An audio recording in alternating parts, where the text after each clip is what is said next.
香港車牌號碼，大家過馬路嘅時候，唔知有冇見過有啲車有啲好特別嘅車牌號碼呢？大家又知唔知車牌號碼係點樣組成嘅呢？首先，究竟乜嘢係車牌呢？車牌呢，即係香港傳統車輛嘅登記號碼，最初係由警務處管理，而家呢，就由運輸署負責發放。早期嘅香港車牌號碼淨係得1至9999號，直到1951年，當局發行晒嗰9999個車牌之後呢，就開始喺車牌號碼前面加上英文字母。第一個英文字母嘅組合呢，就係 HK， 其次呢，就係 XX， 之後就由 AA 系列開始，按字母順序發放車牌。即係發行完 A2Z 系列之後，就開始發行 BB 系列，如此類推，直到而家都係咁樣用㗎。而 2Z 系列分配完畢之後呢，運輸署就會將由 WA 開始，按照反向字母系列順序，重新分配已歸還運輸署但係未被分配嘅車牌號碼，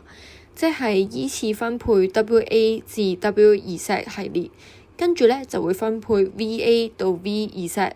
以及 UA 到 U2Z 系列。而有啲車牌號碼呢都好特別㗎，例如 AM 開頭呢就係政府專用車， LC 就係立法會專車， CS 就係政務司司長專車， FS 就係財政司司長專車，而 SJ 呢就係律政司司長嘅專車。以前1至20號嘅車牌呢，專門會分俾一啲政府高官同埋立法會議員，但係而家除咗1號車牌屬於現任警務處處長，其他號碼呢已經公開拍賣啦。而自定車輛登記號碼呢，係2006年推出，由嗰陣時開始，大家都可以自定車牌，包括英文字母、數字同埋空格。但係車牌都有特定要求㗎，因為咗避免數字1同0混淆，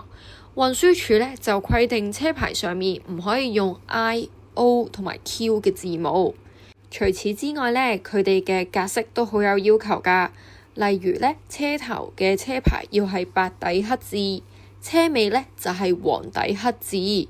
仲有字體粗幼、字距呢啲都有嚴格嘅設計要求㗎。唔知各位同學以後又想自定啲咩車牌呢？